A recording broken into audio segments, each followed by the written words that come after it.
Bom, um dado importante de toda essa crise, saíram aí, foram divulgados os números sobre a questão do desemprego, né? De acordo com o IBGE, né? E a sua pesquisa nacional por amostra de domicílios contínua, a PNAD contínua.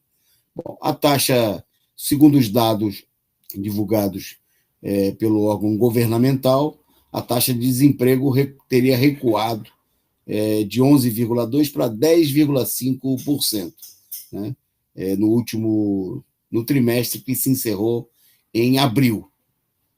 Bom, no entanto, primeiro destacar duas coisas, que 11,5 e 11,2 e 10,5 é um número, uma redução muito pequena, né?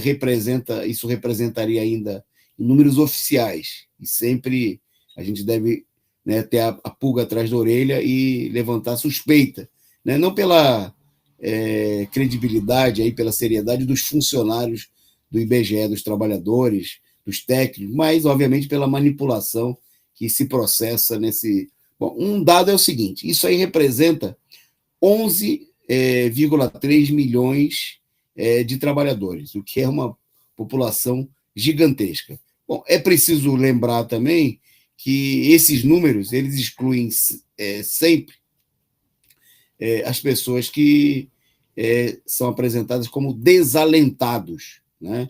Aquelas pessoas que dizem que desistiram de procurar emprego, né? O que obviamente, é uma manipulação dos dados, né? Porque a desistência quer dizer que a pessoa não está conseguindo, não é porque ela desistiu, porque ela se tornou empregada, ou porque ela ganhou na loteria, né? E não tem mais necessidade de procurar emprego. É porque há o desalento, né? É um sintoma, e são milhões de pessoas nessa situação. Bom, para a gente ter uma ideia, a população fora da força de trabalho chega hoje no Brasil a 64,59, quase 65 milhões, né? A gente tem ainda o que é chamado de população subutilizada, aquelas pessoas que trabalham em alguns momentos, quando conseguem algum trabalho, algum bico, né? E que trabalham menos do que poderiam trabalhar, que gostariam de trabalhar para suprir suas necessidades. Essa população, e esse dado é muito importante, essa população é estimada pelo próprio IBGE em 26,1 milhão de pessoas. Quer dizer, isso significa que, se a gente somar esses 26 milhões com 11, nós temos 37 milhões de pessoas entre os desempregados e os subutilizados, aquelas pessoas que trabalham ocasionalmente, né, que não têm condições Bom, os desalentados, já citei aqui os desalentados, mas, segundo os dados da pesquisa do IBGE, são 4 milhões e meio. Então, vamos somar aí, 11,3 milhões de desempregados aí,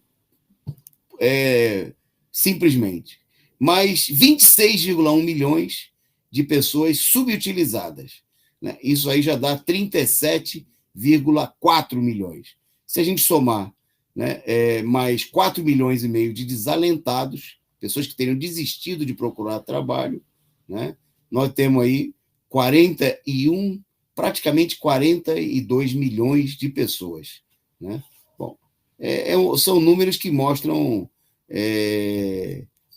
a catástrofe gigantesca que é o problema do desemprego no país, né? E que, obviamente, esse número, esse dado, né, de uma redução simplesmente entre as pessoas que se dizem desempregadas, né, obviamente que isso aí não está virando nada. Inclusive, a própria pesquisa reconhece quando aponta o seguinte, que os salários ficaram menores, né? Os salários encolheram 7,9% no ano. Presta atenção. Numa situação de inflação como a que nós temos hoje, né, em que a alta inflacionária aí já supera a marca de 12% ao ano, o próprio IBGE analisa que os salários teriam encolhido quase 8% no ano. Quer dizer, o que está significando isso aí? Que as pessoas estão trabalhando para fazer qualquer coisa, não é que diminuiu de fato o desemprego, é que o desemprego, como ele é muito forte e tem um crescimento do roubo do salário, uma redução do salário, a pessoa está saindo aí para trabalhar, para conseguir um prato de comida, para vender uma coisa ocasionalmente num farol, e essa pessoa está sendo contada como se não fosse desempregada. Quer dizer, o que nós temos de fato é uma manipulação dos dados, a situação ela é cada dia pior, é mais grave, né? E é o resultado dessa entrega, dessa devastação econômica que nós temos com o golpe de Estado no nosso país. Bom, o Fernandes da Silva lembra aqui, por exemplo, um dado importante, né, que são quase 120 milhões de pessoas em situação de algum nível de insuficiência alimentar, né, coisa de 60% da população brasileira, né, o que mostra que, obviamente, que nós não temos nenhuma melhora na situação, né, muito pelo contrário, que a situação está se agravando. O que nós temos aqui é uma adaptação, né, onde a pessoa não consegue, depois de ficar um ano desempregada, e não consegue trabalhar de carteira assinada, e não consegue nem mesmo um emprego regular, ainda que seja sem direitos trabalhistas, né, como pejotizado, né, abrindo o CNPJ, a pessoa começa a fazer qualquer coisa, né? Tá catando latinha, tá vendendo alguma coisa, tá trabalhando praticamente em troca de um prato de comida, e isso aí, essas pessoas acabam sendo contabilizadas como se empregadas fossem, mas que nem de longe corresponde à realidade. Bom,